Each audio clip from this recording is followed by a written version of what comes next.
Haleluya, puji Tuhan. Salam damai sejahtera di dalam cinta kasih daripada Bapa kita Tuhan Yesus Kristus.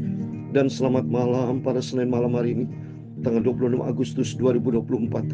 Kita berterima kasih dan bersyukur kepada Bapa kita Tuhan Yesus, kalau Tuhan sudah pelihara hidup kita, menyertai sampai di hari Senin yang terakhir, malam hari sebelum kita berbaring tidur, Minggu malam yang terakhir, Senin malam yang terakhir, di bulan Agustus. Karena minggu depan bukan bulan Agustus, minggu depan sudah kita memasuki di bulan September.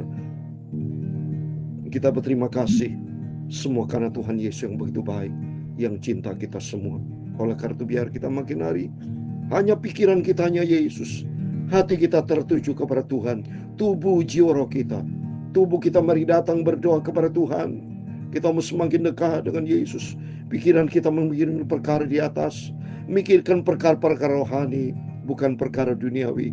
Dan hati kita diisi dengan firman Tuhan, biar hari-hari kita melangkah bersama Tuhan, dan hidup kita dipenuhi Roh Kudus. Roh Kudus tuntun hidup kita, memberikan kekuatan. Apapun perjuangan, pergumulan kita, minta kekuatan Roh Kudus memberikan kekuatan buat kita sampai kita berjumpa dengan Tuhan Yesus. Saya Pastor Yakob Rahmat akan menyanyikan pujian ini. Kuatkanlah oleh Roh-Mu ya Tuhan, amin, haleluya. Kuatkanlah oleh Roh-Mu ya Tuhan, amin, haleluya. Biar ribut keras datang, ku mau tetap selamanya. Kuatkanlah hatiku ya Tuhan Yesus, amin, haleluya. Kuatkanlah oleh Roh-Mu ya Tuhan, amin, haleluya. Kuatkanlah oleh Roh-Mu ya Tuhan, amin, haleluya. Biar ribut keras datang, ku mau tetap selamanya. Kuatkanlah hatiku ya Tuhan Yesus, amin. Dalam Efesus pasal 6 ayat yang ke-10 demikian firman Tuhan. Akhirnya hendaklah kamu kuat di dalam Tuhan, di dalam kekuatan kuasa-Nya, yaitu kuasa Roh Kudus akan memberikan kekuatan pada kita. Roh Kudus akan mengajar kita, Roh Kudus akan ingatkan kita untuk selalu berjalan di dalam firman Tuhan, amin, haleluya. Ya Tuhan, punya mula kebesaran dan kejayaan, kehormatan, kemakmuran dan keagungan, amin, haleluya. Ya segala-galanya yang ada di langit dan di bumi, ya Tuhan punya mula kerajaan, dan Kau yang tertinggi itu melebihi segala-galanya sebagai kepala, amin, haleluya. Sebab kekayaan dan kemuliaan berasal daripadamu, dan Engkaulah yang berkuasa atas segala-galanya, amin, amin, haleluya. Dalam tangan-Mu lah kekuatan dan kejayaan, dalam tangan-Mu lah kuasa membesarkan dan mengokohkan segala-galanya. Sekarang ya Allah kami dalam nama Tuhan Yesus Kristus. Amin, haleluya. Kami bersyukur kepadamu. Amin, haleluya. Dan memuji namamu yang agung itu. Itulah nama yang sangat kucintai, nama Tuhan Yesus Kristus. Terima kasih Tuhan, sucikanlah mulutku, hatiku Bapa, pikiranku untuk firman-Mu. Amin, haleluya. Malam hari ini sebelum kami berbaring tidur, kami cinta Engkau Yesus. Sucikanlah hidupku Bapa, ampunilah semua dosaku Bapa. Layakkan aku hamba yang berdosa ini untuk bersama dengan Tuhan Yesus. Terima kasih Bapa, dalam nama Tuhan Yesus Kristus kami sudah berdoa mengucap syukur. Haleluya. Amin. Amin, amin. Puji nama Tuhan. Sukacita saya di dalam lain pekerjaan Tuhan, karena cintanya Yesus luar biasa. Kalau bukan karena Tuhan, tidak bisa saya hidup. Bapak Ibu tidak bisa hidup, tidak bisa bekerja, tidak bisa pelayanan, tidak bisa beraktivitas. Ingat itu saudara. Tanpa Tuhan, kalau Tuhan tidak izinkan, tidak ada seorang pun manusia bisa hidup di muka bumi ini. Kita hidup itu karena anugerah Tuhan, bukan karena kekuatan kita. Bukti nyata, saudara bisa bernapas itu karena oksigen. Apakah ada manusia yang bisa mampu membuat oksigen sendiri? Enggak ada saudara. Sehebat-hebatnya manusia sampai detik ini tidak pernah membuat oksigen buatan manusia. Ya, semua datang dari Tuhan. Ya, kalau kita tutup hidung aja 5 menit aja sudah meninggal, sudah mati kita. Bukti nyata manusia tidak punya kekuatan apapun. Kita kuat kata firman Tuhan. Akhirnya hendaklah kamu kuat di dalam Tuhan, di dalam kekuatan kuasanya, yaitu kuasa Roh Kudus. Saya bisa kuat, Bapak Ibu bisa kuat sampai detik bisa setia melayan pekerjaan Tuhan, itu karena kuasa Roh Kudus, karena ada penyertaan Tuhan. Amin. Mari kita membaca firman Tuhan. Saya berterima kasih kepada Tuhan. Tuhan sudah campur tangan acara doa bagi bangsa yang berlangsung kemarin 24 Agustus hari Sabtu malam. Acara sukses dari awal hingga akhirnya, penuh dengan sukacita. Ada hadirat Allah sampai ke 400 kota, desa saudara yang mendengarkan firman, mereka bersukacita diberkati Tuhan. Kita kumpul para hamba-hamba Tuhan, kumpul menjadi satu, duduk diam di kaki Tuhan menjadi satu, tidak pandang dominasi dari sinode gereja mana, karena di surga besok tidak ada sinode gereja. Pendeta bukan juru selamat, organisasi sinode dunia bukan juru selamat, tapi hanya Tuhan Yesus. Semua para hamba Tuhan bergandengan tangan. Saya bergandengan tangan dengan banyak hamba Tuhan yang hadir saudara. Penuh total saudara, 10.000 hadir ada dalam saudara itu. Penuh sukacita, penuh dengan berkat Tuhan. Oh luar biasa. Dan makin hari makin kita mencinta Tuhan. Dan kita sama-sama berdoa Indonesia diberdoa ini, supaya Indonesia dipulihkan, diberkati, dan aspek politik diberkati, ekonomi diberkati, ya sosial diberkati, semua diberkati, baik di jarak pemerintah, di swasta, semua dari desa, kecamatan, kabupaten, ya di kota, provinsi, semua di dalam nama Tuhan Yesus Kristus, semua diberkati. Menteri-menteri yang ada, ya gubernur, bupati, kepala desa, RT, RW, rakyat kita semua diberkati sama Tuhan. Sampai kepada Bapak Presiden yang kita hormati, kita cintai. Kita harus hormati Presiden loh Bapak, karena itu ditetapkan oleh Tuhan. Kalau Bapak Ibu menghina Presiden berarti sama juga menghina Tuhan. Karena Presiden ditentukan pemerintah. Kalau dalam Alkitab itu atas izin Tuhan. Ya, manusia saja, Presiden kan manusia sudah, jabatan. Tapi di dalamnya ada manusia, manusia ciptaan Tuhan. Tidak boleh menghina-menghina saudara. Nggak boleh banyak orang menghina-menghina. Nggak boleh di dalam Alkitab. Orang Kristen tidak boleh menghina. Orang Kristen Anton harus baik. Ya harus baik. Sadar babe, para pendeta di waktu saya begitu kaget loh di viral. Ada pendeta berzina, selingkuh, memukul-mukul istri, bertobat. Itu kalau saya betul ketemu itu pendeta minta ampun, ampun bertobat. Kalau tidak bertobat masuk neraka. So. Karena di surga itu nggak ada tempat kasar. Nggak ada tempat kokotoran di surga, begitu kudus. Hidup bersama dengan Tuhan, tidak barengan najis. Bagaimana kita orang berdosa tetap hidup di dalam dosa. Hidup di dalam dosa, maksud saya. Mau hidup di dalam surga, tetap hidup di dalam dosa. Hidup di dalam dosa, hidup yang lama. Bertobat. Ingat saudara, bertobat menjadi hidup yang baru. Hidup kudus, hidup standarnya firman Allah, selaras dengan kehendak Tuhan, baru itu layak masuk dalam kerajaan surga. Maka Tuhan berfirman dalam Matius 71 kan, bukannya orang menyebut aku Tuhan, Tuhan masuk dalam kerajaan surga. Orang Kristen tidak otomatis. Kalau hidupmu tidak berkenan sama Tuhan, tidak bisa saudara. Orang Kristen harus bertobat. Kalau sudah menjadi orang Kristen seharusnya nih, yang seharusnya banyak Kristen topeng. Kristen cuma KTP tulisan. Tapi dalam hatinya tidak ada Kristus. Beda loh. Kristen dan Kristus. Kristen boleh agamanya, boleh percaya. Tapi Kristus harus ada di dalam hatinya. Ingat itu saudara.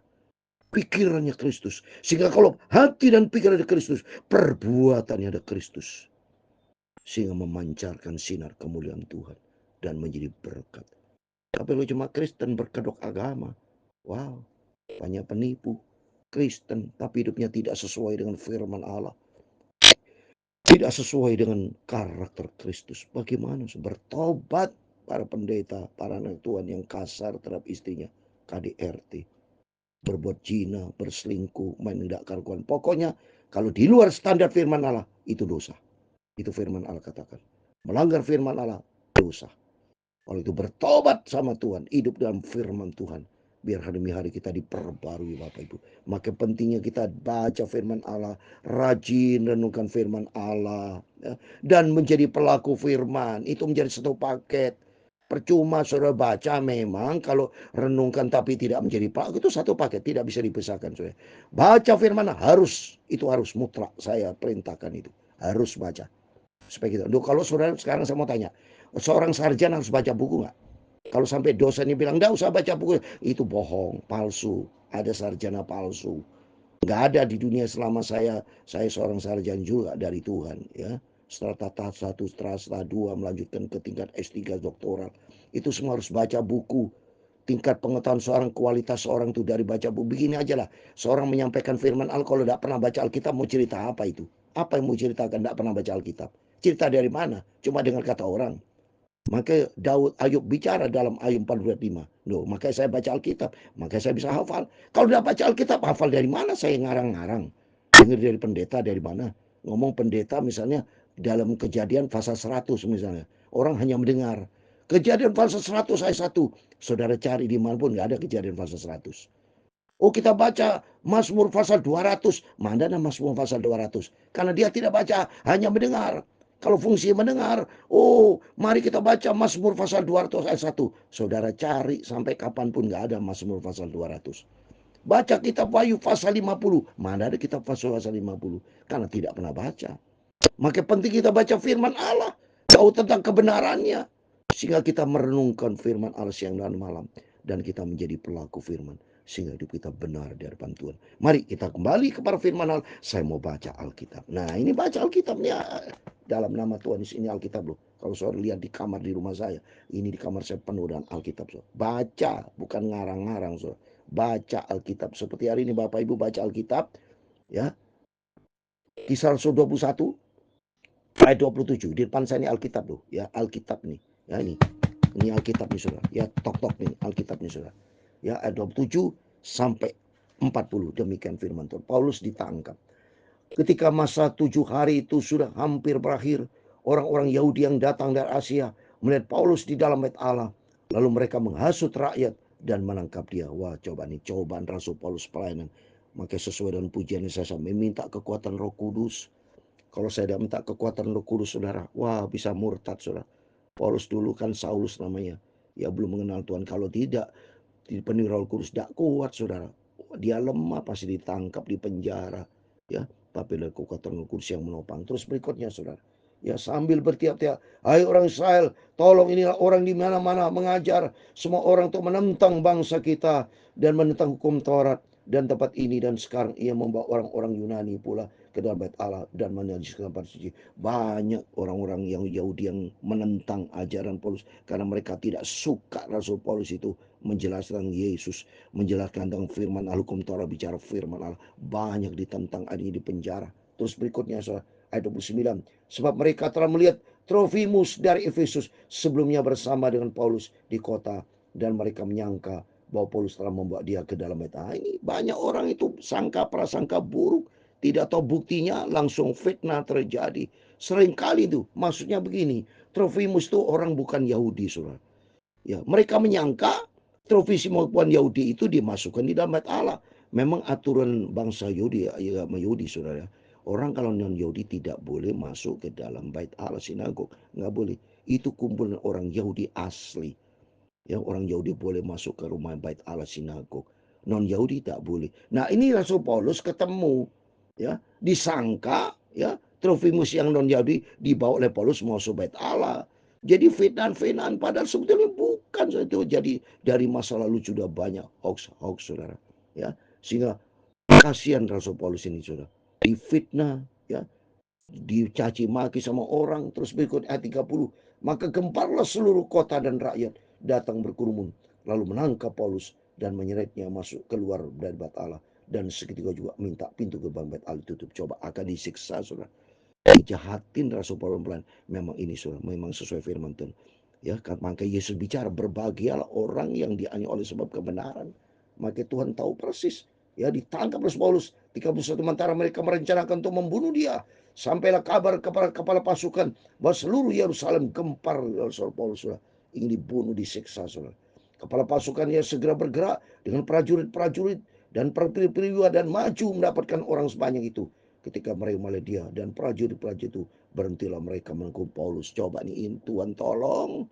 Tuhan kirim kepala pasukan ini depan sama. Kepala pasukan Yahudi yang namanya kepala pasukan itu pasukan bisa 1.000 orang, saudara.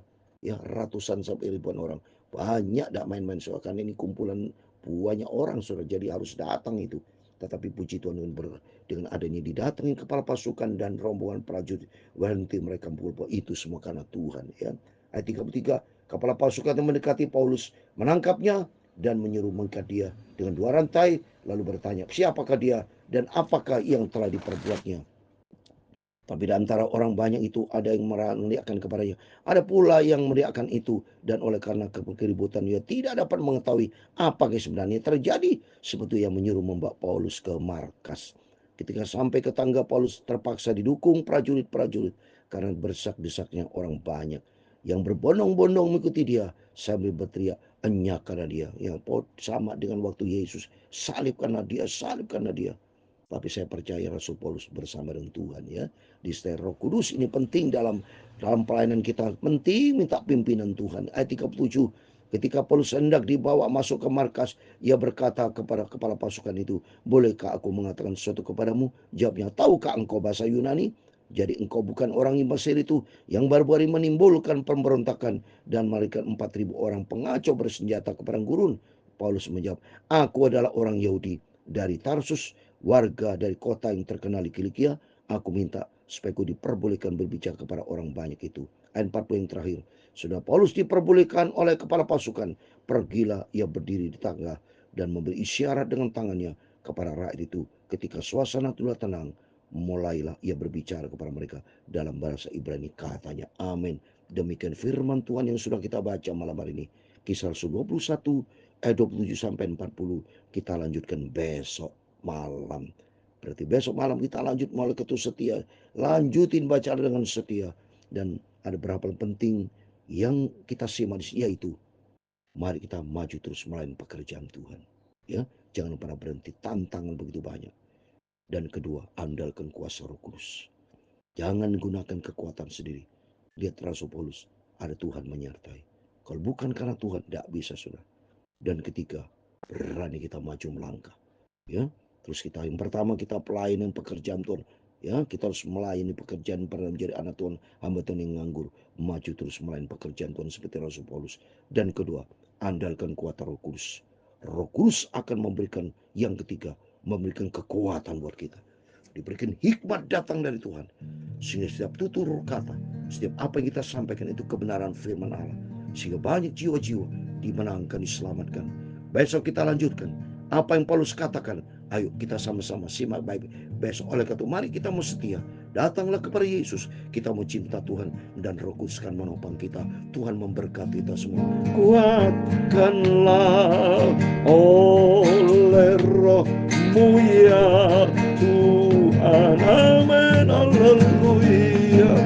Kuatkanlah oleh Roh-Mu ya Tuhan. Amin. Haleluya.